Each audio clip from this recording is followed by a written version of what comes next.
In just a moment, Suspense with William Powell. Oh, Hap, here comes Harlow Wilcox. I'll bet he forgets I already have 2 sets of Autolite resistor spark plugs and tries to high-pressure me into buying another one. Well, hello there, Hello, friend. Mr. Wilcox. Harlow? Hey, Hap, you look a little worried. Car not running right, maybe? Why... Spark plug trouble? Well, not at all. Listen, pal. What you need is a set of those sensational new ignition-engineered Autolite resistor spark plugs. But, Harlow, Why, the get-up-and-go a spark-weary engine gets from Autolite resistor spark plugs will turn your gloom to glee. Look, Harlow, I already have... Why, when you replace your old narrow-gap spark plugs with wide-gap Autolite resistor spark plugs, why, Cornelius, you can actually tell the difference in your car. Your engine idles smoother. Harlow, wait a minute. I'll listen to you and my engine later, but... Yes, but right now, let's listen to Suspense.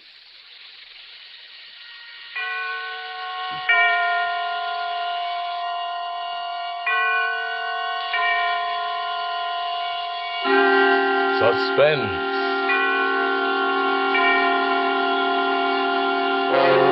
Autolite and its 60,000 dealers and service stations bring you radio's outstanding theater of thrills. Starring tonight, William Powell in Anton Leader's production of Give Me Liberty. A tale well calculated to keep you in suspense. I embezzled $250,000.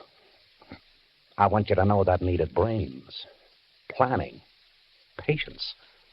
I devoted 3 years of my life to the trick, and I got away with it. $250,000. Of course, they caught me very easily, but they couldn't find the money. So they handcuffed me, brought me back to stand trial. The judge was as big a fool as the others. 7 years is a long time, Mr. French. The insurance company will agree to a much lighter sentence if you will reveal where you've hidden that money. But I only smiled. So my right wrist was handcuffed to the left wrist of a detective, and they put me aboard a train bound for the penitentiary. I could see that the detective had instructions to soften me up. He was much, much too kind. You comfortable, Mr. French? You want a magazine? Anything? Well, I'd like to be able to lift my hand without raising yours into the air. Can't you guard me without being quite so attached to me? Sure, I guess we can work that out. I'll tell you what. You sit next to the window. I'll kind of box you in. And that way you can wear the cuffs all by yourself and nobody loses. Thank you. Let me get my keys. There. Off of me, on to you. Wonder if I've made a good change. Feels clumsy. Oh, you get the hang of it in no time at all. The biggest trouble is when you read a paper. 5 inches of chain don't give you much room to turn a page. Well, then I'd better leave the newspaper for a less constricting occasion. I'll have 7 years for reading. 7 years. And $250,000. Say, how smart does a guy have to be to get his hooks on so much lettuce? Would you like some of it? Now, you kidding? Well, let's make a deal. You drop the key to those things on the floor. Then go have yourself a nice lunch. Sure. And when do I see Mr. French again? When I meet you to pay off. Uh-huh. I wouldn't be taking kind of a chance there, It was would a I? stupid conversation, and I was only making words. I looked out at the fields and brooks and houses rushing past. I wouldn't see these things for 7 years, not counting time off for good behavior. But then I'd be free again. And I'd have my $250,000. Not a bad salary, huh? I'd use my brains for myself this time. Suddenly... Everybody hold on! There's another train on the track!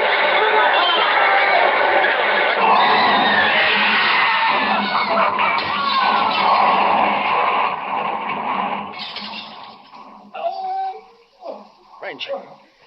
You all right? Yes, I beat a car. Gotta get out of here. A car lay on its side, in flames. And those passengers who could move scrambled through the broken windows, paying no attention to a helpless man in handcuffs. French. Give me a hand. It was the detective. His legs pinned to the wreckage. Move, will you? You want to see me roasted? What can I do with my hands like this? What do you carry the key? What do you want with a key? You can pull me out by an arm, can't you? You can grab me by the head. You thick-headed fool, we'll both die here if I can't use my hands. You can use them good enough. Where's the key? I can't find it. French, It ain't in my pockets. Look on the floor. You're a liar. French, my shoes are on fire. Please. The only weapon was a suitcase. Yeah. I kicked him in the face. Oh. I bashed the suitcase on his head. And he didn't have the key. I emptied his pockets down to the last crumb of tobacco. But the fire crept closer. He hadn't the key to the handcuffs. And I wanted it. Because this wouldn't be an escape. This would be a disappearance. Oh, what a chance. What a chance. I'd have my liberty. And I'd have my money. There's somebody in my car because that's where I saw something moving there. I threw away his pistol. I wouldn't need a gun. I used my head. I squeezed my college ring on his finger. I switched wallets. Is there anybody in that car? Pete, this way. Over here. There was a conductor out there. A crowd of passengers. I got to the opposite side of the car. No one. Not a soul. And there wasn't a splinter of glass left in the window. I slid down the side of the car, cleared the wheels, and struck the ground running. A few moments, a few hundred steps, and I was safe in the darkness. I was free. They'd think I was dead. And I had $250,000.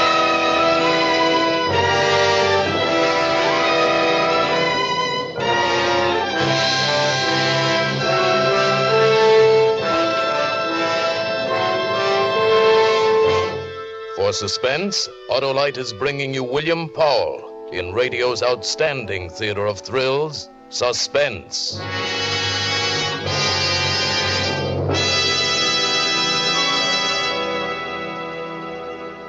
Hap, my friend, have you ever heard a conversation between two cars? Two cars? Harlow, Wilcox, are you crazy? Crazy like a fox. Listen, a sorrowful-looking sedan came up to me on the street the other day and said, "Pardon me, pal, but have you got a potent pill for a sput-puttering engine that keeps popping along on poor firing spark plugs?"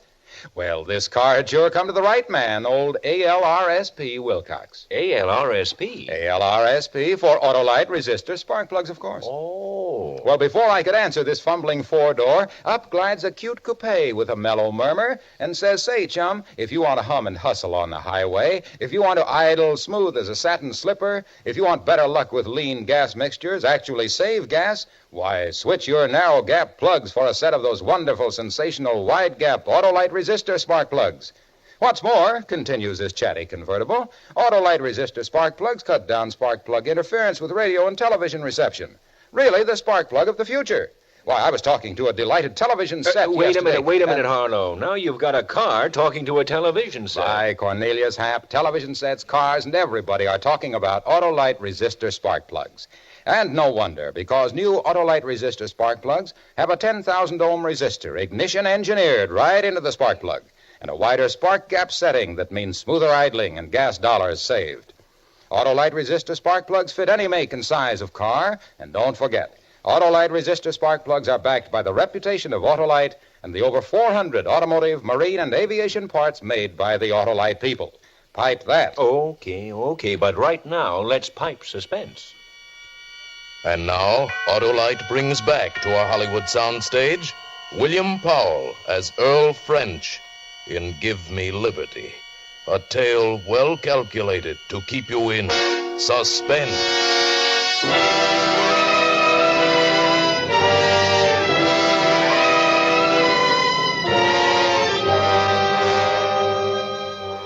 My first job after escaping was to break out of those manacles. I sat in a wheat field, holding my hands overhead so the blood would run from my hands and wrists and leave them slim. It didn't work. I tried that until my shoulders were in agony, and it didn't work. I couldn't snap the chain. I twisted it. I pulled at it, tried to fling my hands apart, and it wouldn't break. I rubbed it against stones until my skin was torn and bleeding, and it wouldn't break. By this time it was morning, and I was pretty desperate. I found a match in my pocket. I went into the woods that bordered the field and built a fire. First the chain grew hot, and then my wrists. But I held them over the fire until I couldn't keep back the scream. And not until then would I believe that I needed help. I pushed through the wheat and the corn beyond it, and I stumbled down a slope into a barnyard. Down, Jack, down. A woman was standing near one of the hen houses, pan of chicken feed in her hand. What do you want? There was nothing to say. She'd seen the handcuffs. Come on, speak up. Look, What do you want? I'm innocent, I swear to you. I'm innocent. Where you from? How'd you get away? Well, we were going up to the prison, and there was an accident. Well, what do you want from me? Could you lend me a file? And if you could spare some food, I'll be glad to pay for... You don't have to pay me for anything. Wait here. Jack, you watch him. The fool went into the house, and the dog sat down on its belly and placed its nose between its paws, and its eyes never left my face for an instant. And then through the stillness, I heard the cranking of an old-fashioned wall telephone, and I knew what she was doing. I ran like a whirlwind.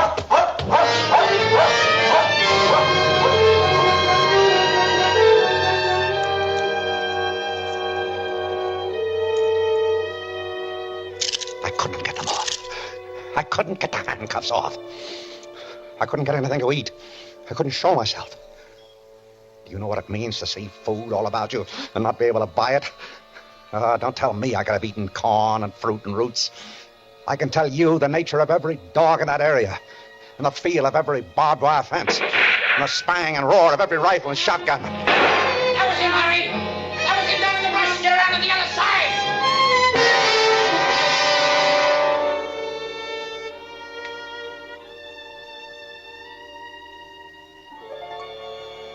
I crept into a village one night and forced up the window of a hardware store.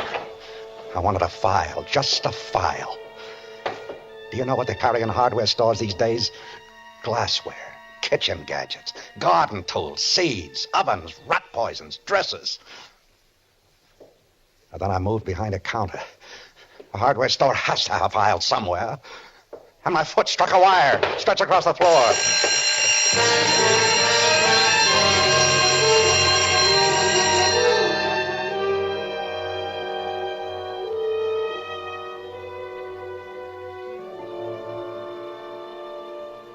How tired have you been? Have you ever been so tired that your eyes felt like stones in your head?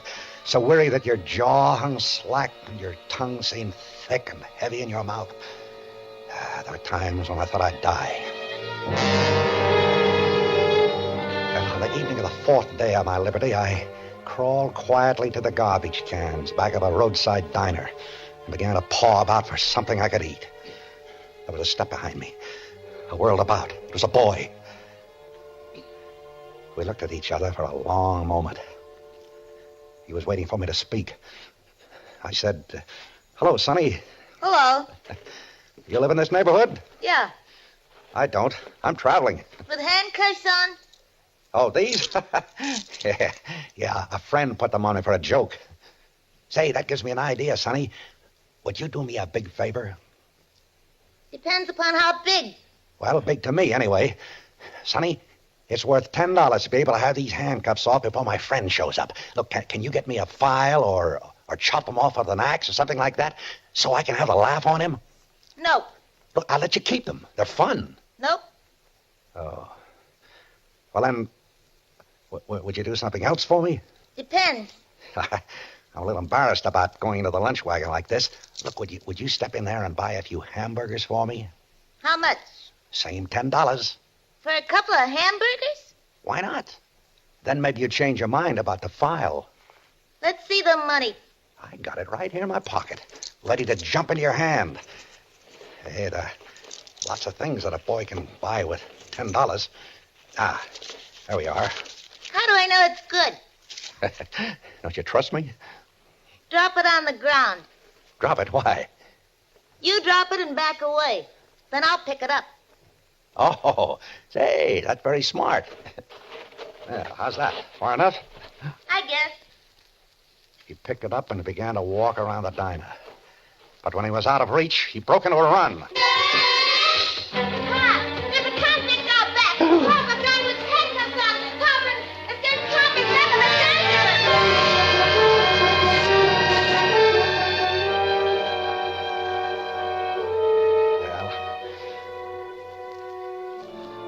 I got away. And I couldn't tear them off. I couldn't.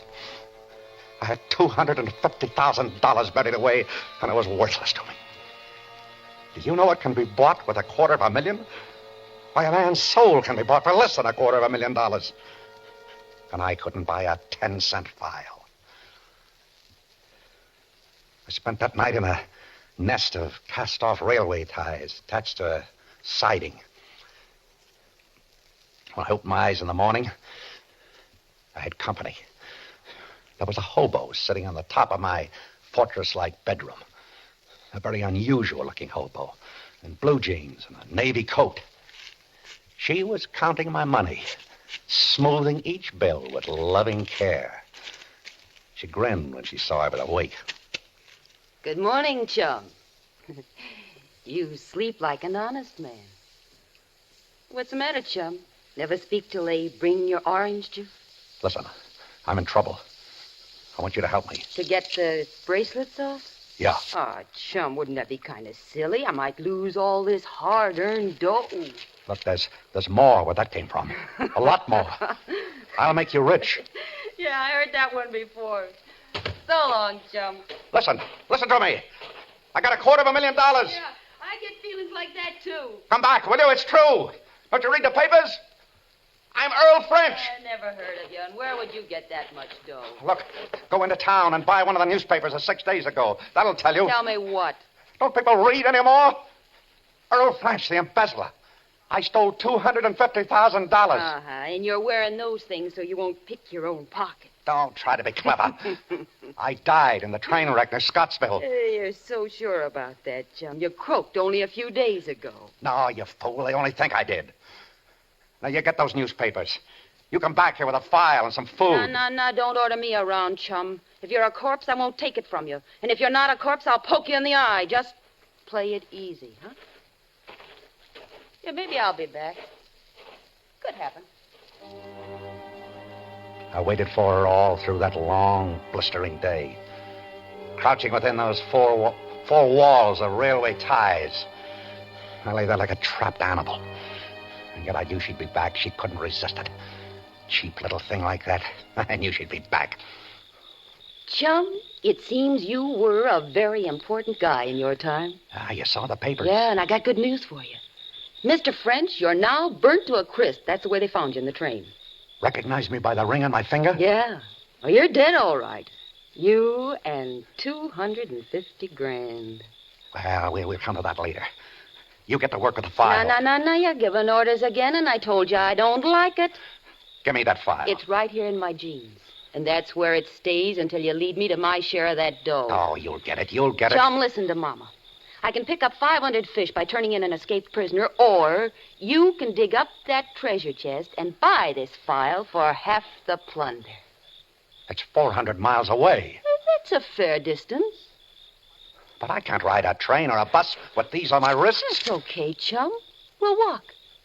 400 miles? A cinch. I've done it before.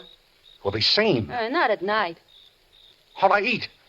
Where will he sleep? You'll sleep in the woods, and I'll bring the grub to you. Me, I'll sleep in town, where I'll be snug and safe. You don't take this file from me, chum. Not till I see my half of that dough.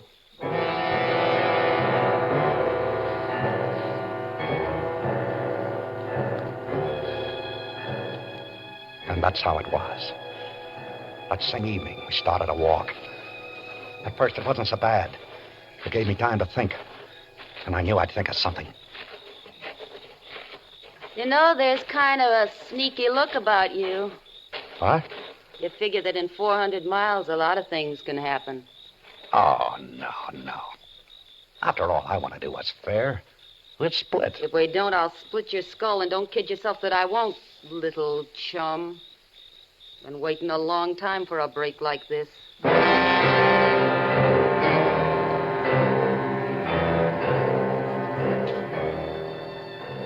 We walked, with the handcuffs digging so deep into my flesh that I began to believe they were a part of me. Yeah, she brought me food, but she wouldn't come close enough to hand it to me. And every time I reached for anything, it was torture. My hands and wrists were a mass of misery. And as though her pet animal were on a leash, my friend always walked 6 paces behind me. She was too smart. And I realized that I had to get away from her. And soon. And the morning I decided to do it, she found me a shack to hole up in. I could hardly wait for her to leave and go back into town. Yeah, this shack looks good. I'll meet you back here tonight. All right. See you tonight. That's the way I like you, chum. Nice and agreeable. Why not? Why shouldn't I be? See you tonight, as usual. Sure there isn't anything special you'd like me to bring you to eat? No, nothing special. Uh-huh. Say, chum, I think you better turn around. Why? Hey!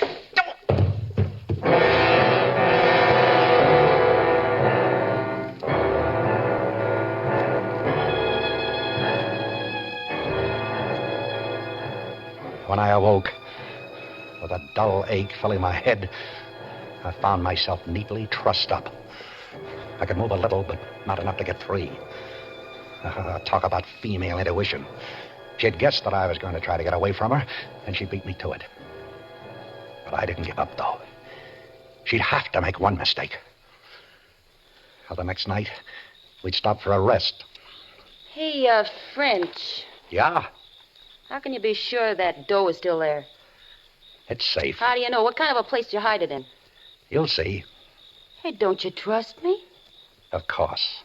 As much as you trust me. And it's time we stop playing this little game. Now get out that file. When I see the dough, little chum. Take them off, will you? How long do you think I'm... Shut up. You'll wake up the neighbors. On, move. No. I said move. No. That money's mine. And you'll never see it unless I want you to. And we'll go to it the way I say. Chum, you're making me mad. You get out that file and take these off. Go on, get it out. I can give orders, too. What do you think you are, an animal trainer? No, that's not a bad idea. Is it? But it happens that I'm not an animal. And it happens that... What's that for? You can't frighten me with a knife. I wouldn't try. You use that on me, and we both lose out. Whenever my old man used to beat one of us kids, he always said the same thing.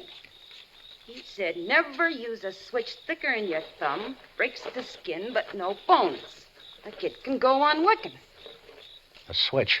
Yeah, like this one. Nice and green and limber. That's all the knife is for. I wouldn't use a knife on a buddy. You won't use that either. Put it down. You know, this is something I wanted to do ever since I found you sleeping in those railroad ties. You gonna get up? No. This'll hurt. I'll kill you someday. I swear I'll kill you. I once had a husband like you. Brave enough outside, but once anybody put on the pressure... You talk too much. Go on, I'm calling your bluff. I'm sick of hearing you talk. All right. No. No. Get up. No.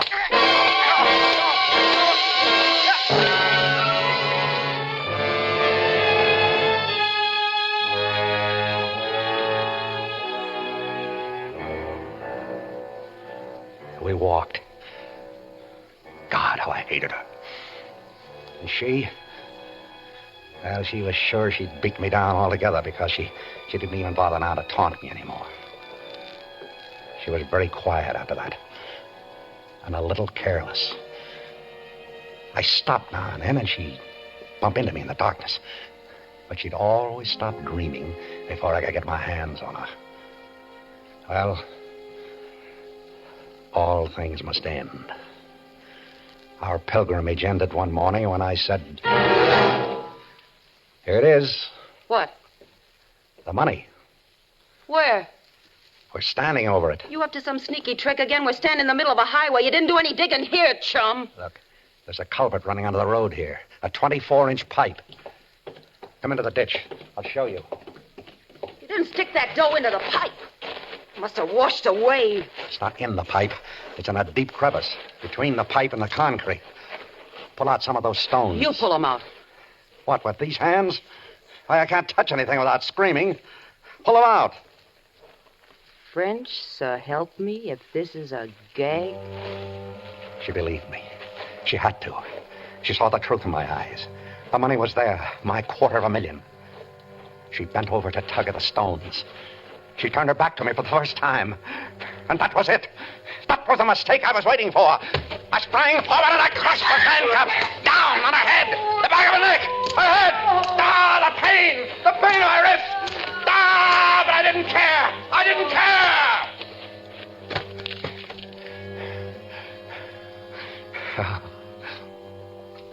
My hands. My hands. Covered with blood. Her blood. Mine. She was dead. But I couldn't move. My hands. My poor hands. I had to wait until the shock drained out of them. Finally, I reached into her pockets for the file. It isn't there. It must be in this one. No. No. No. No. No file. She hasn't got a file. She never had one. Ah, the cheat. The dirty little cheat. Come on. Come on, little children. Come on. Come out, you babies. 250,000 beautiful little babies. Come on. Oh. I can't get a hold on it. I need about a few inches. I can't. With these handcuffs on, I need one arm free. You handcuffs, you. I'll break this chain if I have to rip my hands off. I'll get that money. I must have the money. I want the money. Mine.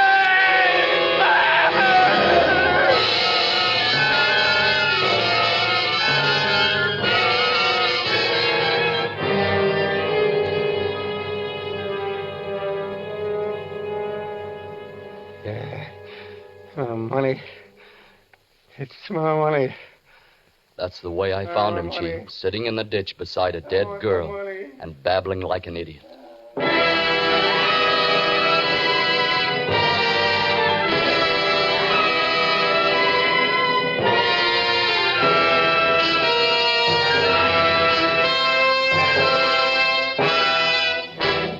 Thank you, William Powell, for a splendid performance. Mr. Powell returns in just a moment. Well, Hap, my friend, now that you... Harlow, I've been trying to tell you I already have 2 complete sets of Autolite resistor spark plugs. Congratulations. Everyone should have a complete set of Autolite resistor spark plugs. Those modern miracles of Autolite ignition engineers, those monuments to tireless Autolite research. So, friends, why not drive down to your nearest Autolite dealer early tomorrow, and get your car a set of Autolite resistor spark plugs. They're sensational. And not because I said so either, but because they really are.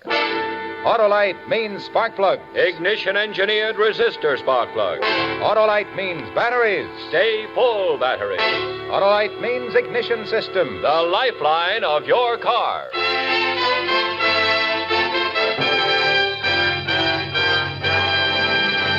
And now here again is William Powell. My thanks to the fine cast of suspense actors who helped to make my appearance here so pleasant an experience.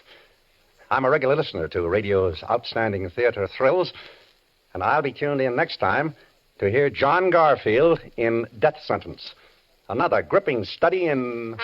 suspense. William Powell appeared by arrangement with Metro-Goldwyn-Mayer Studios, producers of the Technicolor production The Three Musketeers, starring Lana Turner, Gene Kelly, June Allison, and Van Heflin. Tonight's suspense play was written by Herb Meadow, with music composed by Lucien Morawek and conducted by Lud Bluskin. Ann Morrison played the part of the hobo. The entire production was under the direction of Anton M. Leader. This is the Autolite Suspense Show. Subscribe to your local community chest. Everybody benefits. Everybody gives. Good night. This is CBS, the Columbia Broadcasting System.